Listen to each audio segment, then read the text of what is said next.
छत्रपती श्री शिवराय स्वातंत्र्यवीर सावरकर यांना नमन करून माझ्या व्याख्यानाला, माझ्या विचार प्रकटनाला सुरुवात करतो. तत्पूर्वी रंगमंचावर उपस्थित संस्थेचे सर्व पदाधिकारी आणि समोर उपस्थित करवीर नगरीतल्या स्वातंत्र्यप्रेमी नागरिकांना वंदन करतो. अपर्णाताईंनी एक मगाशी मुगली टाकला. माझं नेहमी असं असतं की सावरकरांचे जे कोणी अभ्यासक असतात त्यांच्या विचारांना आदरपूर्वक मान्यता देऊन त्याच्याविषयी काही अभ्यास करत असतात ते सगळेच अभ्यासक असतात. त्यांच्यापेक्षा मी वेगळा नाही आहे असं मला वाटत नाही. आणि गाढा अभ्यासक म्हणजे एका अर्थी अभ्यास संपतो त्या माणसाचा. तर तसं सावरकरांच्या बाबतीत होऊच शकत नाही, कारण ते 360 डिग्री मधलं व्यक्तिमत्व आहे. त्याच्या कुठल्या नाही, म्हणजे जसं सूर्याच्या किरणापैकी एक किरण आपण घेतो आणि प्रकाशमान झालं म्हणून आपण नाचायला लागतो, तसं हे की कुठला तरी एक विचार आपण त्यांचा घेतला, त्यावर अभ्यास करायला लागलो की संपूर्णच्या संपूर्ण आयुष्य व्यतीत होतं. पुलकित तर होतच, पण संपूनही होतं. साहित्याची प्रतिभा, काव्यातली प्रतिभा, क्रांतिकार्याचं तत्वज्ञान आणि राष्ट्रप्रेम, राष्ट्रत्याग, राष्ट्राय स्वाहा वृत्ती इतक्या प्रकर्षाने जाणवणारं व्यक्तिमत्व संपूर्ण हिंदुस्थानात फार कमी अशी व्यक्तिमत्व आहे असं मला स्वतःला वाटतं. काय आहे, मी फक्त असंच एक व्यक्तिमत्व आहे असं म्हटलं तर माझ्या डाव्या कोपऱ्यात बसलेले जे आपले काही पत्रकार मित्र किंवा हे आहेत तर ते तेवढंच एक वाक्य घेतील आणि त्याच्यावरती दुसऱ्या दिवशी राग होऊ शकते. आता या अशी एक हे झालेली आहे की रंगमंचावरनं और व्यासपीठावरनं सुद्धा बोलताना तारतम्य असावं हे नक्की, परंतु खरंच मनपूर्वक बोलताना सुद्धा काही वेळेला शब्दांची, आपल्या नेहमीच्या बोलीभाषेतल्या शब्दांची जर पकरण झाली तर ते टीकेचं अस्त्र होऊ शकतं, टीकेचं हे होऊ शकतं. म्हणून सावधता बाळगावी, पण तशी मी बाळगणार नाही. मला जे वाटते, मला व्यक्त होताना जे वाटतं ते मी होणार आहे ते केवळ सावरकर प्रेमापोटी, सावरकर मांडण्यासाठी.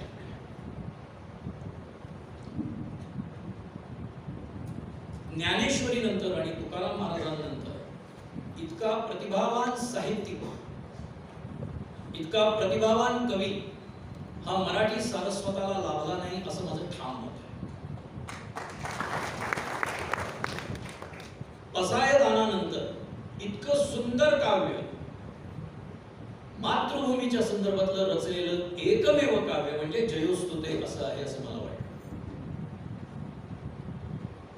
की पसायदानानंतर वैश्विक विचार मांडणार, की तसं बघायला गेलं तर हे मातृभूमीचं स्वर्गान हे कुठल्याही देशाला लागू होतं. आपला अभिमान, आपला स्वाभिमान हा की सावरकर या मातृभूमीच्या आणि त्यांनी या मातृभूमीसाठी हे काव्य रचलं. आणि त्या काव्यातल्या ज्या दोन महत्वाच्या ओळी आहेत ज्याच्यासाठी संपूर्ण सावरकरांचं आयुष्याचं तत्वज्ञान वेधलेलं होतं ते म्हणजे तुझं साठी मरण ते जनन आणि तुझं वीण जनन ते मरण. मातृभूमी व्यतिरिक्त, राष्ट्र कार्याव्यतिरिक्त दुसरा कुठला विचारच या माणसाच्या मनात आयुष्यभरात आला नाही. ज्या क्षणी असं वाटलं की या शरीराचा, या देहाचा, या राष्ट्रासाठी, राष्ट्रात जगणाऱ्या समाजासाठी काहीही उपयोग होणार नाहीये, त्या क्षणी 1 फेब्रुवारी 1966 रोजी प्रयोगवेशनाला सुरुवात केली. अवघड असतो प्रयोगवेशन म्हणजे आत्महत्या नव्हे. आत्महत्या ही काही जणांनी टीकेच्या स्वरात त्यांना आत्महत्याही देऊन टाकली. आपल्याकडे काय विचार स्वातंत्र्य आहे, लोकशाही संपली अशी आयुष्यभर बोंब मारणारे अशाच पद्धतीने वाटेल ते स्वतःच्या विचारांची उधळण करत असतात आणि म्हणत असतात इथली लोकशाही मेलेली आहे. असं नाही ना, लोकशाही आहे म्हणून तर आपण विचार स्वातंत्र्याने मुक्तपणे विचार मांडू शकतो. असो तर प्रयोगवेशन आणि 26 दिवस मृत्यूबरोबर संवाद केला. मृत्यूही इतका घाबरत होता की पहिल्या, दुसऱ्या, तिसऱ्या, चौथ्या, पाचव्या दिवशी थोडंसं बीपी हाय झालं, बीपी लो झालं तर घाला घालता आला असता. पण मला असं वाटतं की ती सोबत मृत्यूला देखील पूर्णत्वाकडे न्यायची होती सावरकरांबरोबरची, म्हणून 26 दिवस त्यांचा संवाद चालू होता सावरकरांबरोबर, की केव्हा केव्हा मी तुझ्या सोबत होतो, केव्हा केव्हा मी तुझ्यावर घाला घालणार होतो, केव्हा केव्हा तू मला हरवलंस, केव्हा केव्हा मी तुझ्यापासून पळून गेलो, आणि आता मात्र तू इतका हट्टी आहेस की आता तू निमंत्रणच घेऊन बसलायस.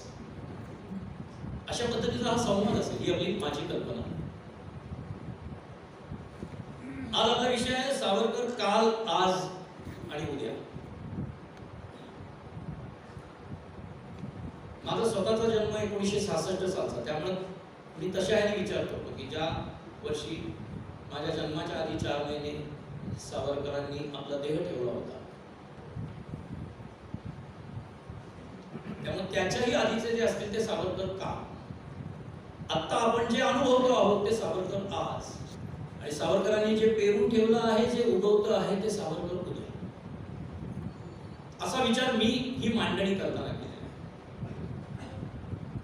सावरकर काळामध्ये आपल्या सगळ्यांना या आठवणी माहिती आहे. म्हणजे जसं आपण म्हणतो शिवाजी महाराजांचं चरित्र आपण सांगायला सुरुवात केली की शिवरायांचा जुन्नर मधल्या शिवनेरीवरचा जन्म, सोन्याचा नांगर चालवणे, त्याच्यानंतर अफजल खानाचं पोट पाडलं, कोथळा बाहेर काढला, त्याच्यानंतर मुरारबाजींची लढाई, त्याच्यानंतर शाहिस्ते खानाची बोटं तोडली, त्याच्यानंतर आग्र्याहून सुटका, त्याच्यानंतर राज्याभिषेक. असे टप्पे आपल्याला माहिती आहेत. तसंच सावरकरांच्याही बाबतीत अनेकांना माहिती आहे, कारण त्याच्याबद्दलचं वाचन, चित्रपट, मालिका, कथाकथन हे आपण ऐकलेलं असतं. सावरकर बालपणी प्रतिज्ञा घेतली, या राष्ट्रासाठी सशस्त्र क्रांतीचा केतू उभारून स्वराज्य मिळेस तो शत्रूस मारता मारता मरे तो झुंजेल. या युद्धामध्ये अपयशी झालो तर चापेकरांसारखा बलिवेदीवर चढीन, बलिदान देईन. यशस्वी झालो तर शिवरायांसारखा मातृभूच्या मस्तकावर स्वराज्याचा अभिषेक करीन. जय आंबे. समोरच्या अष्टभुजेच्या मूर्तीसमोर त्यांनी प्रतिज्ञा घेतली, आपल्या सगळ्यांना माहिती आहे.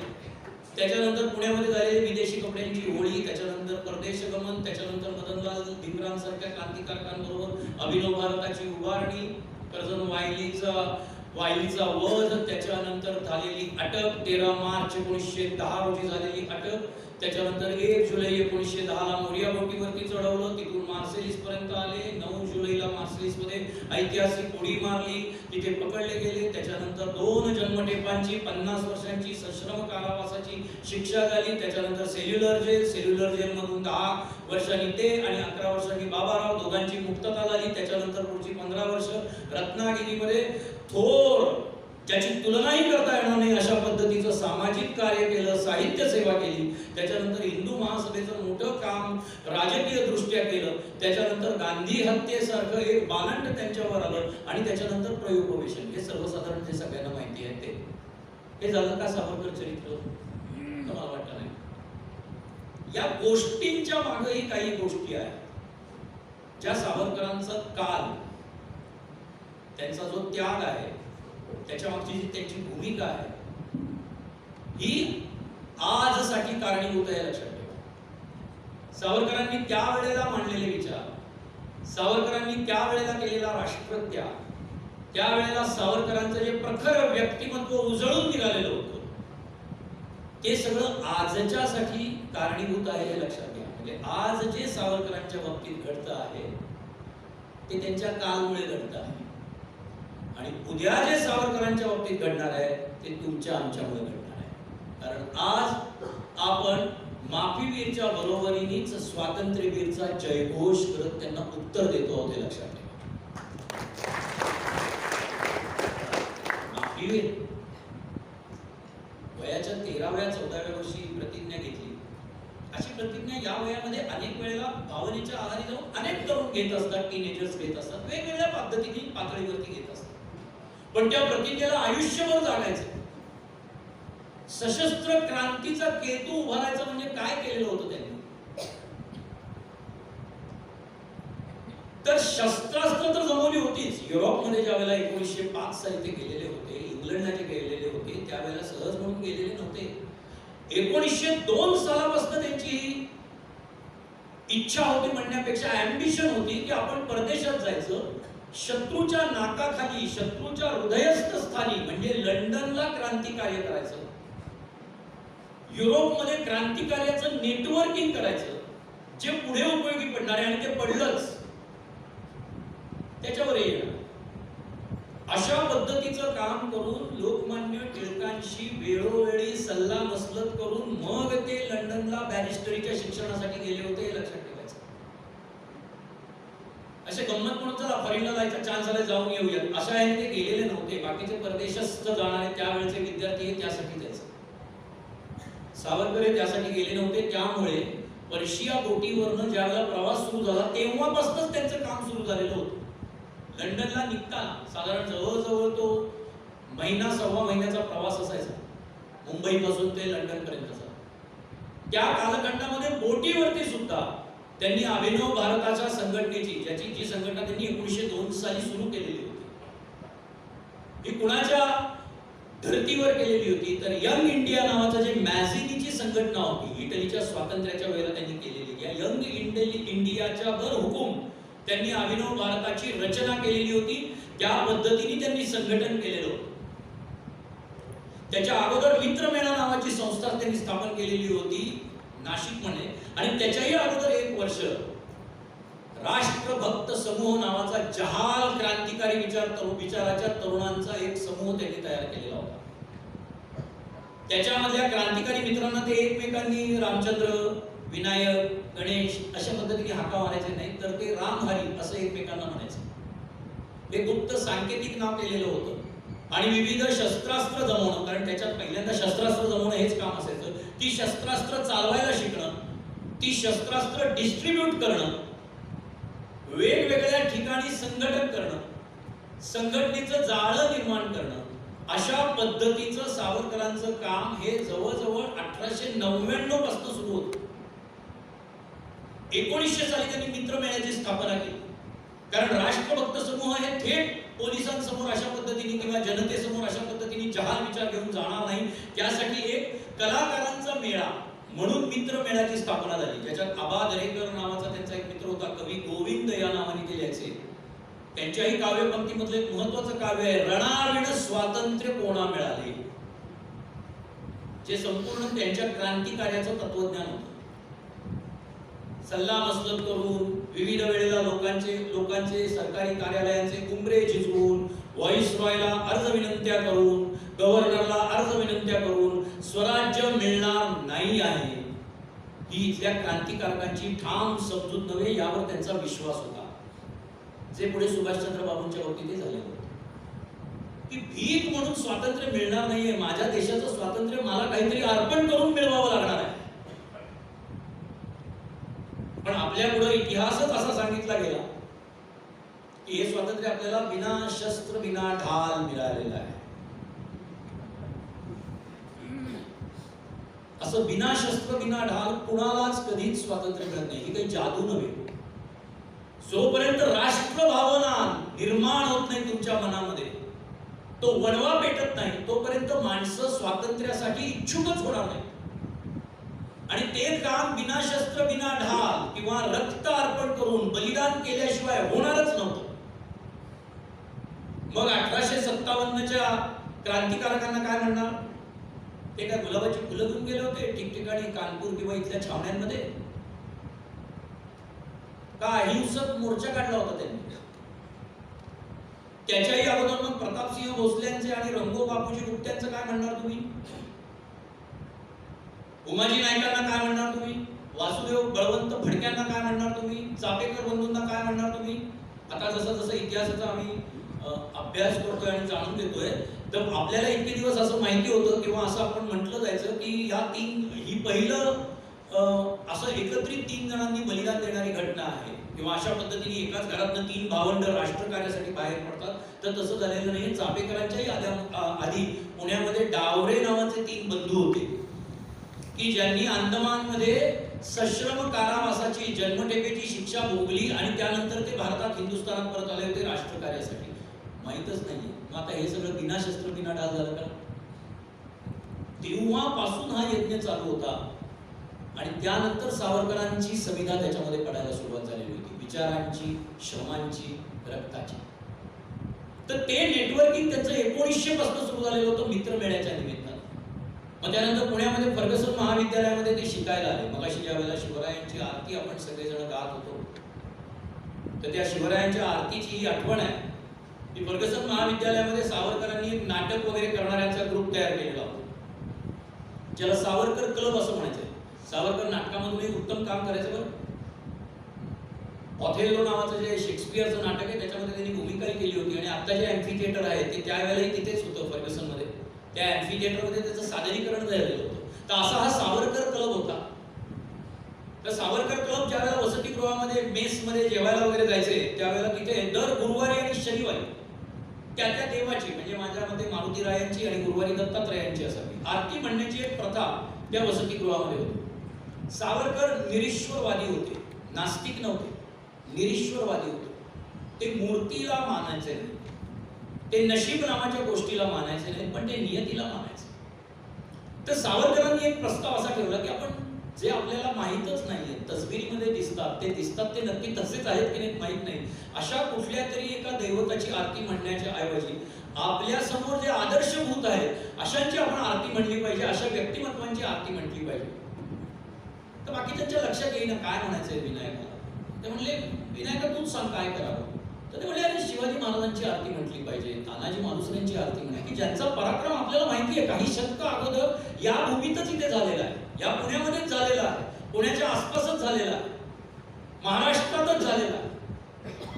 तर अशांच्या आरती म्हणून ते म्हणले, अरे अशी आहे का आरती, मी लिहून काढतो.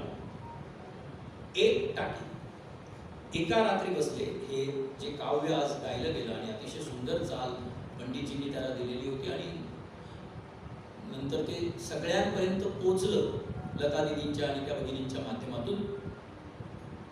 एक टाकी ही आरती लिहिलेली आहे, जय देव जय शिवराय, आणि दुसऱ्या दिवशी ती दिलेली आहे. आता त्यावेळेची चाल वेगळी असेल, पंडितजींनी लावलेली चाल नसेल, त्यावेळेला जी नेहमीची आरतीची चाल असेल, कारण त्याच मीटरमध्ये ऍक्च्युअली ती आहे.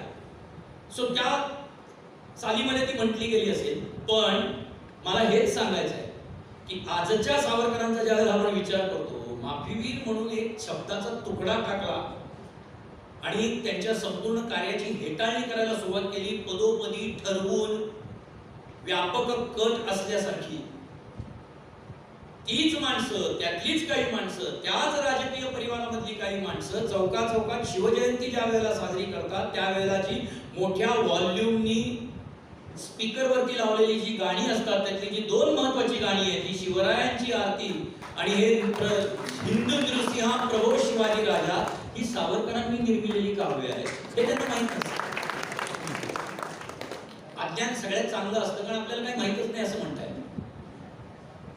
मला असं वाटतं की हे त्यांनी जर लक्षात घेतलं तर कदाचित उद्या उचलली जीभ लावली टाळ्याला या पद्धतीने ज्यावेळेला सावरकरांबद्दल काही बोलतील त्यावेळेला ते विचार करतील की यंदाच्या शिवजयंतीलाही आपण हे गाणं वारंवार लावलेलं होतं, ते राव सावरकरांनी रचलेलं आहे असं म्हणू शकतो. असा विचार तरी मनात येईल.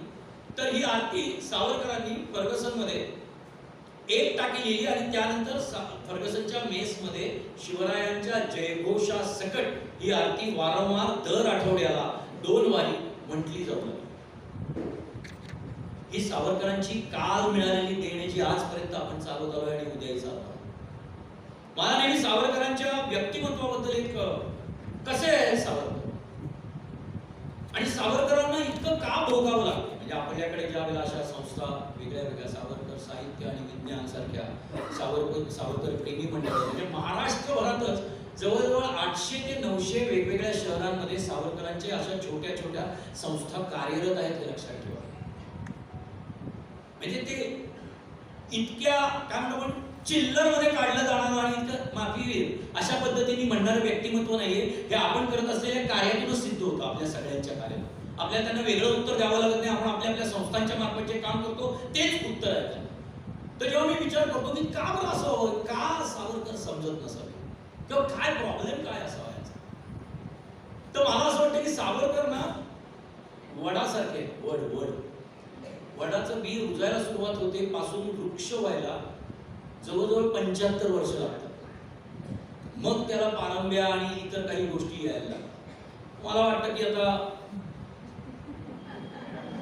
पारंब्या यायला सुरुवात होणाऱ्या विचारांची, वृक्ष व्हायला सुरुवात झाली. तर सावरकर वटवृक्षासारखे या देशामधला क्रांतिकार्याचंच नव्हे तर विचारांचं, हिंदुत्वाचं, साहित्याचं लेणं असलेला हा वटवृक्ष आहे. आणि तो आता हळूहळू त्याची सावली, तो आधारवड, वडाचा आधारवड व्हायला जी काही वेळ लागते तो आता दिला गेलेला आहे.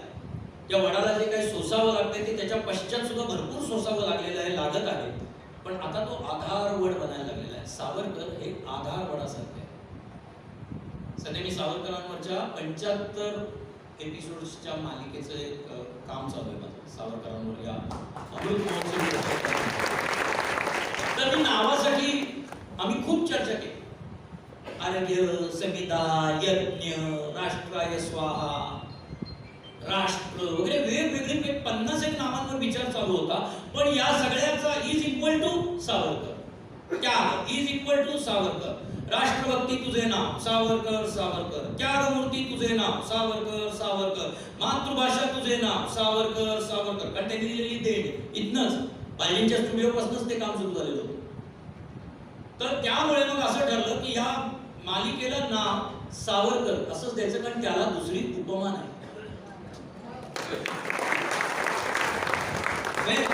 नंदादीप, मेरुमणी, क्रांतिकार्याचा मेरुमणी वगैरे असलं काहीही केलं तरी इज इक्वल टू सावरकर असं येते. त्यामुळं सावरकर हेच नाव द्यावं आणि तेच नक्की झालं.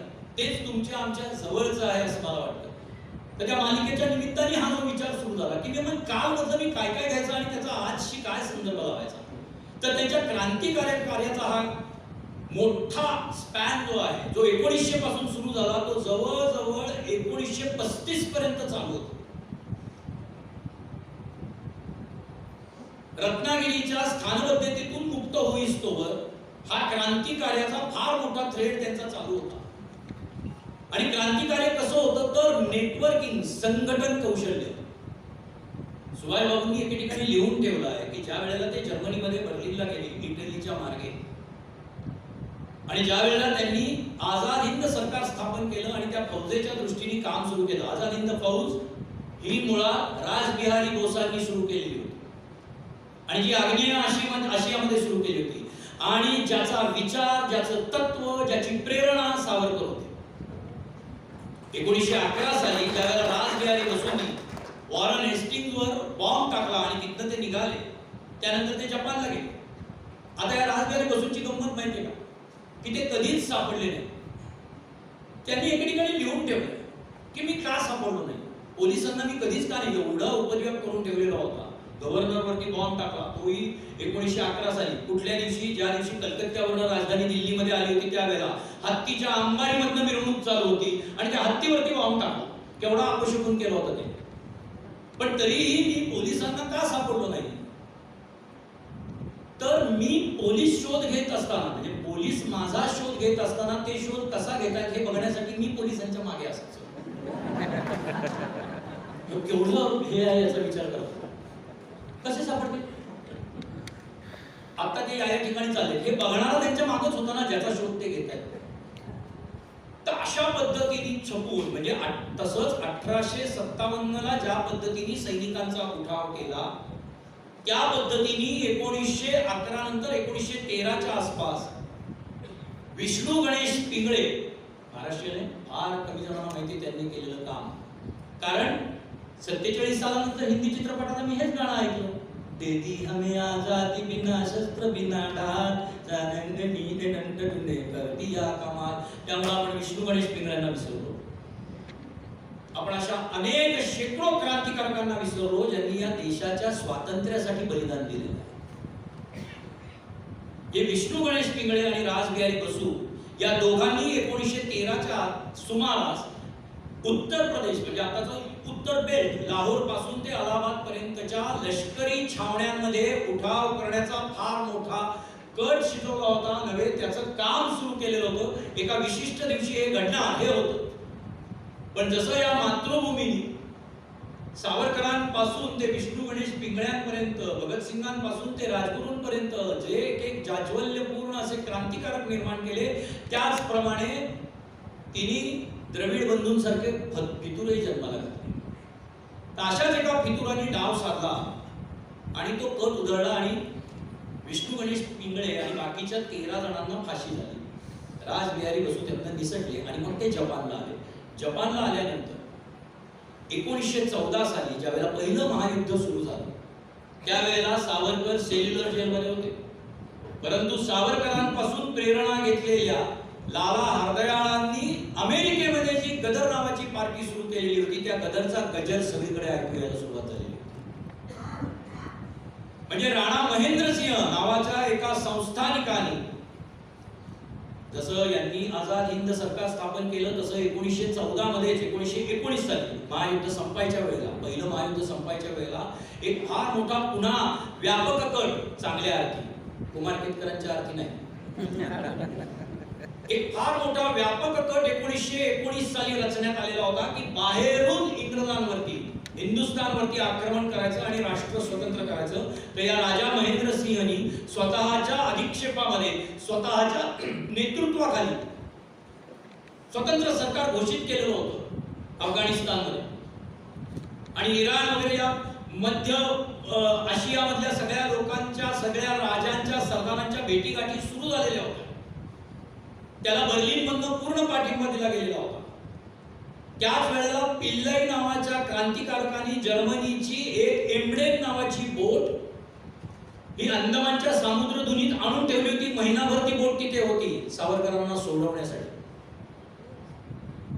कदाचित म्हणजे मी जेव्हा आता हे मालिकेचं काम करतो आहे त्यावेळेला मी म्हटलं की काही गोष्टी तर्काने सुद्धा आपण त्याच्यात रचल्या पाहिजेत असं मला वाटतं की जर 1914 साली तिथे अशा पद्धतीने एक बोट आलेली असेल तर सेल्युलर जेल मधनं काही प्रयत्नच झाले नाहीत असं होणं शक्य नाही.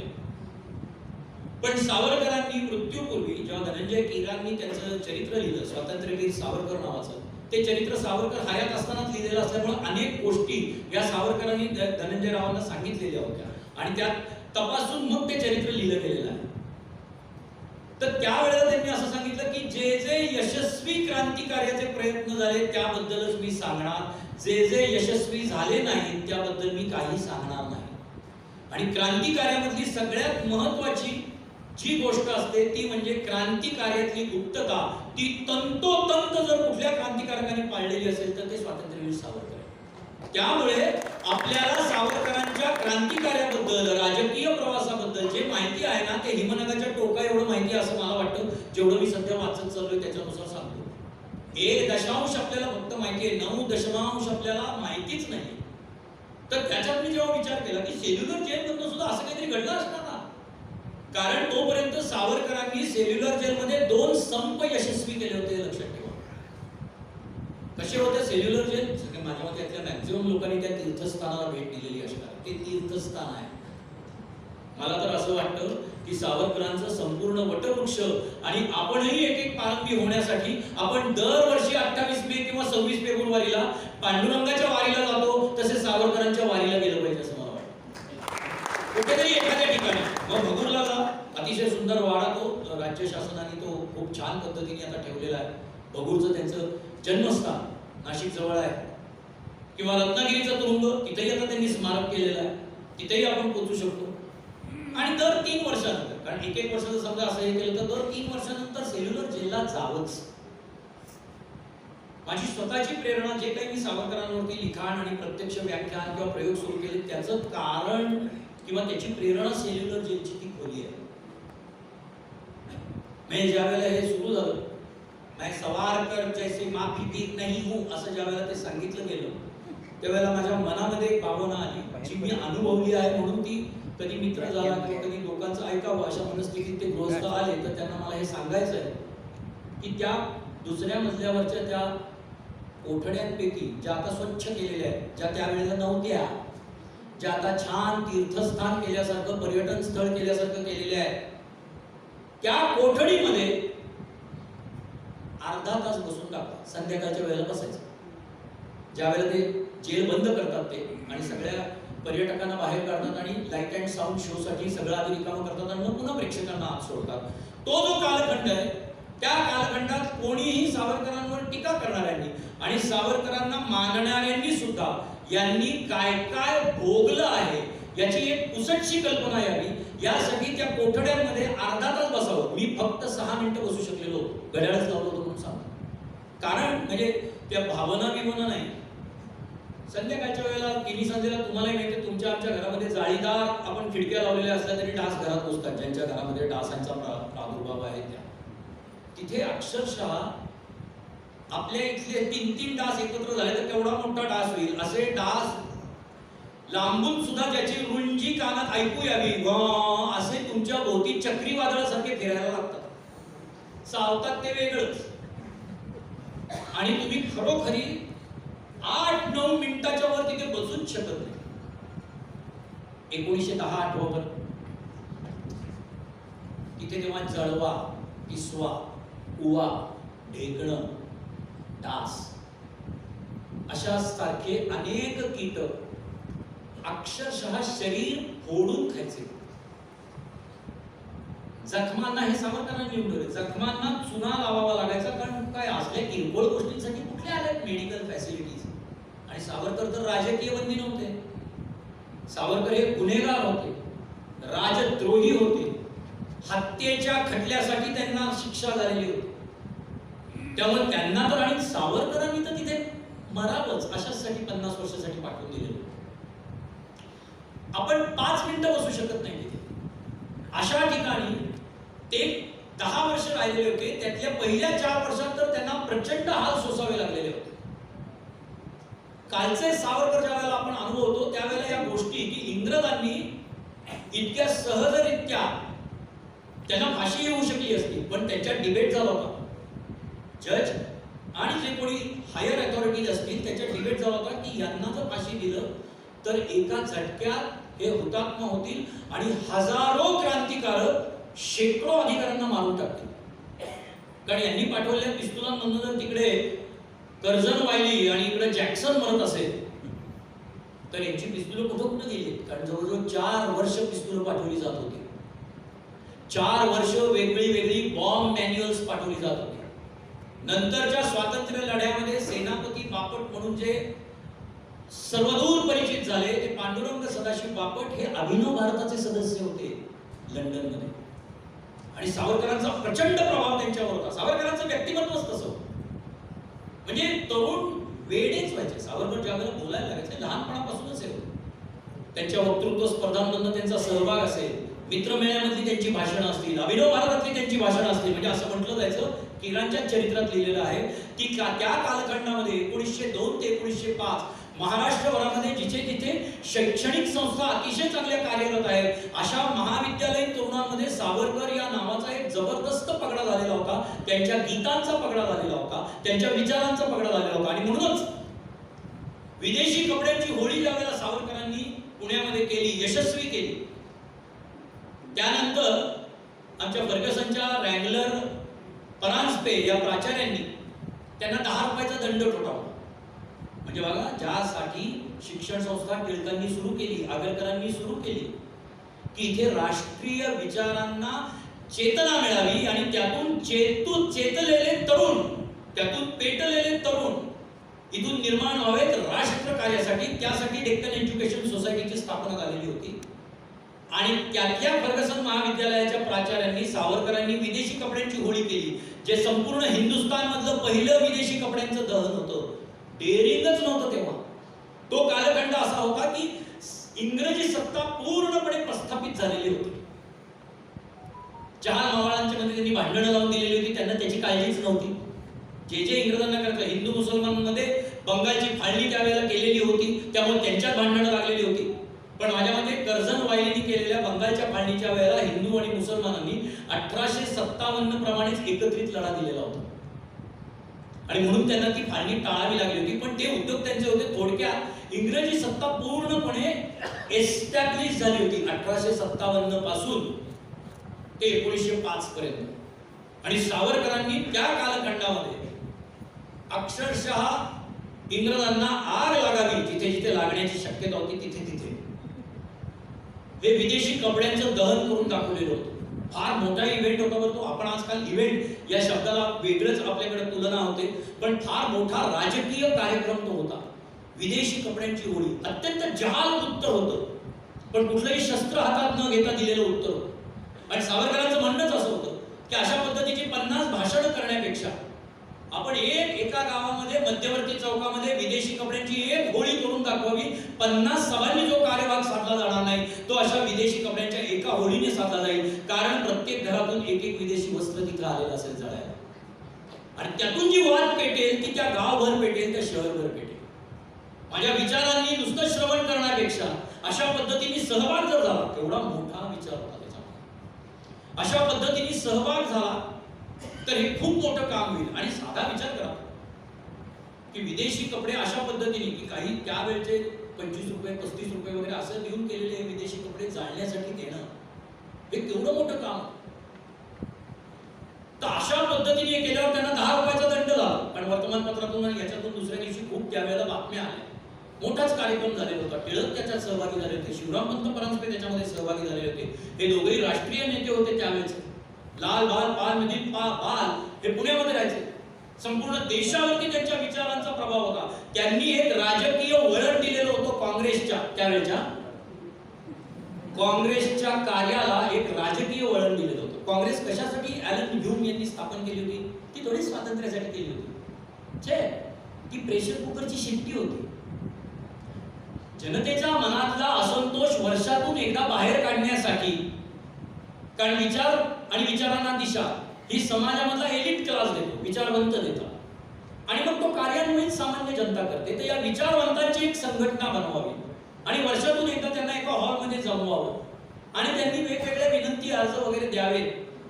राजाचा आणि राणीचा जय जयकार करावा, गव्हर्नरचा जय जयकार करावा, आपलं इंग्रजी दुसऱ्या वाक्यापेक्षा कसं चांगलं होतं या तुषारक्या मानत नंतर जावं. अशा पद्धतीचं काम 1885 पासून सुरू होतं जेव्हा काँग्रेस स्थापन झाली. लोकमान्य टिळक हे एकदेशीय पहिलं नेतृत्व असं होतं की ज्यांनी त्याला असंतोषाची धार दिली.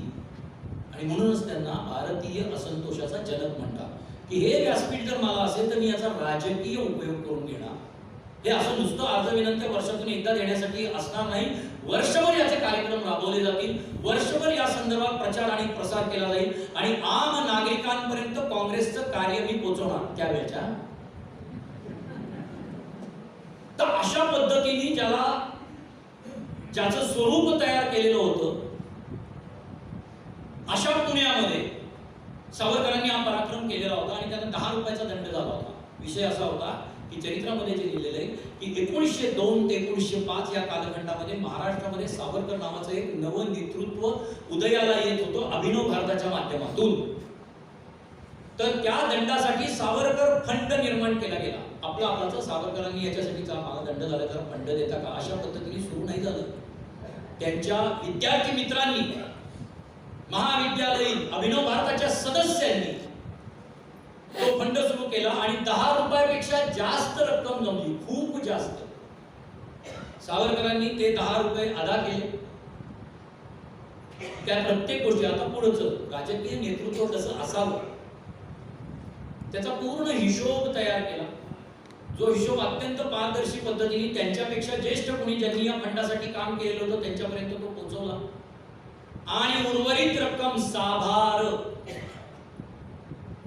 काही केसरीसाठी दिली गेली आणि उर्वरित रक्कम ज्यांनी पैसे दिले त्या परगावच्या लोकांना परत दिली. राजकीय कार्यासाठी अशा पद्धतीने फंड गोळा झाल्यावर, काम झाल्यावर उर्वरित रक्कम परत करणं हे सुद्धा बहुतेक एकमेव द्वितीय असं उदाहरण असेल याच्यात. आणि अशा पद्धतीने कार्य आणि अशा पद्धतीने नेटवर्किंग, अशा सावरकरांना लंडनला जायची संधी मिळाली आणि त्यांनी पहिलंच हे ठरवलं होतं. म्हणजे टिळकांशीच त्यांनी चर्चा केली होती की ते म्हणले लंडनला जाऊन काय करणार. टिळकांच्या वारंवार भेटी व्हायच्या. त्यांनी विचारलं काय करणार, तर ते म्हणले की मी क्रांतिकार्याचं नेटवर्किंग करणार. ते म्हणले त्यातून काय साधणार. जेव्हा केव्हा योजना केली जाईल, जेव्हा केव्हा राष्ट्रीय उठाव केला जाईल, स्वातंत्र्यासाठी उठाव केला जाईल, तेव्हा हे संघटन उपयुक्त ठरेल. एक दोघांना मारणं हा माझा उद्देशच नाही. लंडनला गेले आणि तिथल्या कुणातरी एकाला मारलं हा माझा उद्देश नाहीये. मला बंदूक चालवणाऱ्यांच्या मागचे हात आणि हाताच्या मागचं हृदय तयार करायचंय, जे सावरकरांनी 1905 ते 1910 या कालखंडामध्ये लंडनमध्ये केलं. तिथे पहिल्यांदा जर्मनीमध्ये सामाजिक परिषदेमध्ये मादाम कामांनी, आता याच्यातलं राजकीय म्हणजे सावरकरांनी अहिंसक मार्गाने काय काय काम केलं तेही सांग. ती स्टुटगार्ट येथे सामाजिक परिषद नेमलेली होती. जसं आता जमतात ना युक्रेन आणि यांच्या युद्धात काय करायचं, अशासाठी जमणारे काय नाटो असतील, संयुक्त राष्ट्र असतील, अनेक संघटना आहेत आंतरराष्ट्रीय, अशा पद्धतीची ती सामाजिक परिषद होती. आणि त्याच्यामध्ये मादाम कामांनी तिथल्या सर्व राष्ट्रांची संमती घेऊन पहिल्यांदा भारताचा राष्ट्रीय ध्वज फडकवला होता, जो हा तिरंगा नव्हता, सावरकरांनी डिझाईन केलेला होता. ज्याच्यामध्ये कुंडलिनी, चंद्र, सूर्य, तो पक्का भारतीय पंचांगानुसार, भारतीय तत्वज्ञानानुसार, हिंदू तत्वज्ञानानुसार डिझाईन केलेला या देशाचा पहिला झेंडा, पहिला ध्वज हा स्टुटगार्ट मध्ये फडकवला होता मादाम कामांनी. याचे काय परिणाम होत असतील? फडकवलं. राष्ट्रध्वज हा एक साधं फडकं नसतं, त्याच्या मागे खूप विचार असतो. ते एकाचं कुठल्या तरी एका प्रवाहाचं प्रतिनिधित्व करत असतात, विचारांचं प्रतिनिधित्व करत असतात. मादाम कामांनी फडकवलेला तो झेंडा कुठल्या गोष्टीचं प्रतिनिधित्व करत असेल तर स्वातंत्र्येच्छेचं. आम्हाला स्वराज्य हवंय, आम्हाला आम्ही म्हणून तेच सरकार आमच्यावरती हवं आहे, आम्हाला स्वातंत्र्य हवंय, या इच्छेचं प्रतीक तो झेंडा होता. साधं सुद्धा काम नव्हतं ते. इंग्रजांच्या विरोधातले किंवा इंग्रजांचे मित्र राष्ट्र सुद्धा त्या सामाजिक परिषदेमध्ये हजर होते आणि त्यांनी इंग्लंड पर्यंत, लंडन पर्यंत, भारतापर्यंत ही बातमी नक्की पोहोचवली होती की सावरकरांच्या अभिनव भारत संघटनेच्या एक प्रतिनिधी मादाम कामा यांनी हिंदुस्थानचा, स्वतंत्र हिंदुस्थानचा, म्हणजे बघा मुळात स्वतंत्र हिंदुस्थान म्हणून त्यांना प्रतिनिधित्व मिळालं, त्यांना काही बोलण्याचा अधिकार मिळाला, त्यांना काही बोलण्याची संमती मिळाली, त्यांचे विचार आंतरराष्ट्रीय स्तरावरती ऐकण्यासाठी लोकांनी परवानगी दिली. आणि त्यावेळेला ज्यावेळेला मादाम कामा हे बोलल्या त्यावेळेला मादाम कामांनी सांगितलं आम्हाला संपूर्ण राजकीय स्वातंत्र्य हवं आहे, छोट्या छोट्या वस्त्यांना आणि वसाहतींना देता असलं स्वातंत्र्य नकोय, छोट्या छोट्या करांमध्ये माफी नकोय, ज्याचं कायदे आम्हाला रद्द करणं नकोय, कायदे करण्याचं स्वातंत्र्य आम्हाला हवं. संपूर्ण राजकीय स्वातंत्र्य हा आमचा अभिनव भारताचा हेतू आहे, उद्देश आहे. हे तिथे व्यक्त करणं, अशा पद्धतीच्या समूहासमोर, आंतरराष्ट्रीय समूहासमोर व्यक्त होणं हे खूप मोठं काम आहे. यांनी तिथली मनोभूमिका तयार झाली आहे लक्षात ठेवा, ज्याचा पुढे त्या मार्गावरनं पुढे मार्गातिक्रमण करणाऱ्या अनेक क्रांतिकारकांना, सुभाष बाबूंसारख्या अनेक नेत्यांना त्याचा खूप उपयोग झाला. तदनंतर 20 वर्षांनी 25 वर्षांनी हे लक्षात ठेवा. कारण विचार मरत नाही, विचार खोडता येत नाही, विचार पिढी दर पिढी ट्रान्सफर होत असतात आणि आणखीन आदर्शवत होत असतात. ज्याचे त्याचे आदर्श त्या त्या विचारांप्रमाणे ठरत असतात. सो संपूर्ण राजकीय स्वातंत्र्य हा सावरकरी विचार हा त्यावेळेला स्टुटगार्ट इथल्या सामाजिक परिषदेमध्ये पहिल्यांदा उद्घोषित केला गेला. और लंडनमध्ये 1857च्या स्वातंत्र्य लढ्याचा सुवर्ण महोत्सव साजरा केला गेला. 8 मे 1908 रोजी सुवर्ण महोत्सव लंडनमध्ये. आणि त्याला स्वातंत्र्य लढा हे नाव कोणी दिलं माहितीये? सावरकरांनी दिलं. सावरकरांनी किती छोटी छोटी कामं केली जी आज आपल्याला स्वाभिमानाने, अभिमानाने मोजता येतात, त्याच्यावर विचार करता येतो. आधी काय म्हटलं जात होतं? त्याच्या आधीच्या सर्व पिढ्या इंग्रजांनी ठरवलेल्या इतिहासानुसार पाठ्यपुस्तकामध्ये असं म्हटलं होतं की हा शिपायांचं अयशस्वी बंड होतं. 1857चा लढा हा शिपायांचा अयशस्वी बंड. मंगल पांडे या एका सैनिकाचं अयशस्वी बंड कसं असू शकतं? स्वातंत्र्याच्या इच्छेने हजारो तरुण, हजारो सैनिक, एवढंच नव्हे तर नंतर सुडाच्या भावनेने ज्या ब्रिटिश सेना ज्या ज्या गावातनं जायच्या तिथल्या झाडांवरती तिथल्या नागरिकांना फासावर लटकवून ठेवायचं घारी गिधाडांनी खाण्यासाठी. हेवी नाही, गोडसे भटजी नावाच्या एका माणसाने माझा प्रवास नावाचं जे पहिलं आत्मचरित्र गणलं जातं मराठी इतिहासामध्ये, मराठी साहित्याच्या इतिहासामध्ये, त्या गोडसे भटजींनी लिहून ठेवले की मी ज्या वेळेला जात होतो त्यांनी प्रवास केला होता. कुठे राहायचे ते? शिरडोनच्या जवळ राहायचे, म्हणजे आपल्या पनवेलच्या जवळ राहायचे. तिथून ते दक्षिणा प्राप्त करण्यासाठी 1857च्या धामधुमीमध्ये काशी यात्रेस निघाले होते, कारण तिथं दक्षिणा प्राप्त व्हावी, 4 पैसे गाठीला लावावे यासाठी. वेगवेगळ्या ठिकाणी कोणाबरोबर चालत, कधी बैलगाडीतून, कुठल्या व्यापाऱ्यांच्या तांड्याबरोबर, आणि नेमकं 1857ची धामधूम सुरू झाली. ऐन झाशीच्या युद्धात ते झाशीमध्येच होते. आणि नंतर त्यांनी जे वर्णन केलं, म्हणजे त्यामुळं 1857चं वर्णन ऑथेंटिक आपल्याला जे इतर साहित्यातनं मिळतं, तसंच गोडसे भटजींचा माझा प्रवास, मराठी थोडं त्यावेळेचा आहे, पण माझा प्रवास या पुस्तकामधनं मिळतो. तर त्याच्यात त्यांनी लिहून ठेवलंय की झाडावरती, वाळलेल्या झाडावरती फासांना लटकून ठेवलेलं असायचं. एक अख्खच्या अख्खं कुटुंब, बाप, लेक, चुलता लटकून ठेवायचं. गाडी गिराड्यांनी खाऊ, त्याला हात नाही लावायचा, हा सूड. आणि या सगळ्याला शिपायांचं अयशस्वी बनणं म्हणलं जातं. याला पहिल्यांदा स्वातंत्र्य लढा हे नाव, पहिला स्वातंत्र्य लढा हे नाव सावरकरांनी दिलं. सावरकरांनी त्याचं पुस्तक लिहिलं. ते पुस्तक एक अजब आहे. सावरकरांच्या बाबतीत अनेक अजब घटना घडल्या. त्यातली एक अजब घटना म्हणजे हे पुस्तक छापायच्या अगोदरच ब्रिटिशांनी त्याच्यावर बंदी आणली आणि त्याचा हस्तलिखित नाशकामधनं बाबाराव सावरकरांकडनं जप्त केलं. पण नंतर ते लाला हरदयाळांनी अमेरिकेमध्ये छापलं, म्हणून आजही स्वातंत्र्य लढा, 1857चा स्वातंत्र्य लढा हे पुस्तक आपल्याला उपलब्ध आहे. त्याच पद्धतीने सावरकरांचं एक मोठं म्हणजे ते अपयश आहे आणि ते आपलं दुर्दैव आहे की सावरकरांनी शिखांचा एक स्वतंत्र इतिहास लिहिलेला होता, ज्याचं हस्तलिखित हरवलं किंवा ते कुठेतरी दाबून ठेवलं. तेव्हा ब्रिटिशांनी दाबून ठेवलं आणि नंतर एतद्देशीय ब्रिटिशांनी दाबून ठेवलं. असं असू शकतं.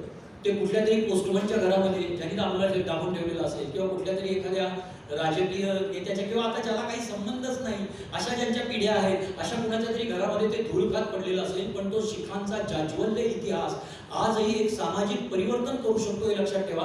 कारण आपल्याला स्वातंत्र्यवीर सावरकरांची ओजस्वी भाषाशैली आणि लिखाण शैली माहिती आहे. त्यामुळे ते काय पद्धतीने लिहिलेलं असतं. म्हणजे जसं मला असं वाटतं की नामदेव महाराजांचे अभंग जसे ग्रंथ साहिबामध्ये अंतर्भूत केले गेले, तसं शिखांच्या पराक्रमाच्या इतिहासामध्ये किंवा साहित्यामध्ये जर कधी हे प्रकाशित झालं तर सावरकरांचा हा शिखांचा इतिहास हा शीख शिरोधार्थ मानतील असं मला वाटतं. पण ते आज उपलब्ध नाही. पण अशा पद्धतीचं काम, नुसतंच हे बंदूक आणि मार कुणाला तरी, अशा पद्धतीचं काम, अत्यंत हिंसक कार्य केलेलं नव्हतं. सावरकरांनी अत्यंत टप्प्याटप्प्याने वैचारिक क्रांती सुद्धा केलेली आहे, लक्षात ठेवा. नाहीतर उगीच हमरी तुमरीवर नाही येणार क्रांती करत, मी आधी बलिवेदीवर चढायचं का तू आधी बलिवेदीवर चढायचं, ही मनोभूमिका उगीच तयार होते का? हे म्हणजे काय आजकाल काहीतरी घोषणा देण्यासाठी आणि टाळ्या वाजवण्यासाठी सभेतला येण्यासाठी काहीतरी 200-200 रुपयाचा रेट चालू आहे निवडणुकांच्या सुमारास जेव्हा येत होते. अशा पद्धतीची थोडीच गर्दी आहे, माझ्या टाळ्या अधिक का तुझ्या टाळ्या अधिक. विचार की मला आता मरायचं आहे, म्हणजे चॅलेंज होता मदनलाल धिंगराचा की मी तुमच्या आधी बलिवेदीवर चढणार. सावरकरांबरोबर जे हे झालेलं होतं त्याच्यात त्यांनी चॅलेंज दिला होता की तुम्ही काही करा सावरकर, मिस्टर सावरकर तुम्ही काही करा, पण तुमच्या आधी बलिवेदीवर राष्ट्रकार्य करून मी जाणार. आणि तो चॅलेंज त्यांनी जिंकला. हा कशाच्या आणि कुठल्या प्रेरणेने? मदनलाल धिंगरा म्हणजे तर 180 मधला ट्विस्ट आहे बघा. मदनलाल धिंगरा ज्यावेळेला सावरकरांचा त्यांचा परिचय झाला त्यावेळेला इंग्लंडमध्ये गेलेल्या भारतीय तरुणांमध्ये जे वॅगाबॉन्ड होते त्यातला सगळ्यात मोठा वॅगाबॉन्ड संघटनेचा सेक्रेटरी जर कोण असेल तर मदनलाल धिंगरा होता. म्हणजे मद्यपान, नृत्य गायन, मित्रमैत्रिणी, नैतिकतेला हरताळ, या सगळ्या गोष्टी ज्याला आपण बहकलेले हिंदी तरुण जे होते लंडन मधले, कशामधले मदनलाल धिंगरा होते. हे मदनलाल धिंगरांनी सांगितले की माझ्यामध्ये हा बदल, सावरकर नावाचा माणूस जसं यांच्या आयुष्यात साहित्य रूपाने आला आणि ते सावरकरमय झाले, तसं त्यांच्या आयुष्यात तो प्रत्यक्ष झालं. एकत्र बंदूक चालवायची प्रॅक्टिस केली रायफल क्लबवर. आणि माझ्यापेक्षा याचा नेम चांगला आहे, सावरकरांनी हेरलं कुठं मदनलालला, तर माझ्यापेक्षा याचा नेम जास्त चांगला आहे. आणि ते कौतुक केलं, तिथं पहिली ओळख झाली त्यांची. आणि मग सावरकरमयच झालं. पांडुरंग सदाशिव बापट जे नंतर अहिंसक कार्यामध्ये, कारण त्यानंतर कसं झालं राजकीय स्थित्यंतरामध्ये अहिंसा हे मोठं राष्ट्रकार्य झालं मधल्या 20 वर्षामध्ये. त्यामुळे बापटांनी सुद्धा, सेनापती बापटांनी सुद्धा त्याचा अंगीकार केला, त्यात काही चूक नाही. त्यांनी राष्ट्रप्रेम डावं उजवं ठरत नाही असं मला वाटतं. पण जेव्हा ते सावरकरांबरोबर होते त्यावेळेला बॉम्ब बनवण्याचं शास्त्र आणि बॉम्ब बनवण्याचं तंत्र जर सगळ्यात चांगलं कोणी आत्मसात केलं असेल तर ते सेनापती बापटांनी केलेलं होतं. त्याची प्रॅक्टिस इंडिया हाऊसच्या माळ्यावर चालायची. दिवस चालायचे. मग ते यशस्वी झाल्यानंतर ते ज्या भाषेमध्ये असेल, मग जर्मन असेल, फ्रेंच असेल, इंग्लिश असेल, त्या भाषेमधून ते हिंदीमध्ये, बंगालीमध्ये ट्रान्सलेट करायचं. बघा केवढं असतं. ते ट्रान्सलेट केल्यानंतर ते सांकेतिक लिपीत लिहायचं. म्हणजे कुठली ना कुठली तरी इंग्रजी कविता घ्यायची, त्या इंग्रजी कवितेतल्या 3 ओळी झाल्यानंतर एक शब्द हा आता जसा आजकाल आपण मराठी टाईप करतो इंग्लिश अल्फाबेट्समध्ये, तशा पद्धतीने तो बंगाली किंवा हिंदी काय जो शब्द असेल तो इंग्लिश अल्फाबेटमध्ये लिहायचा.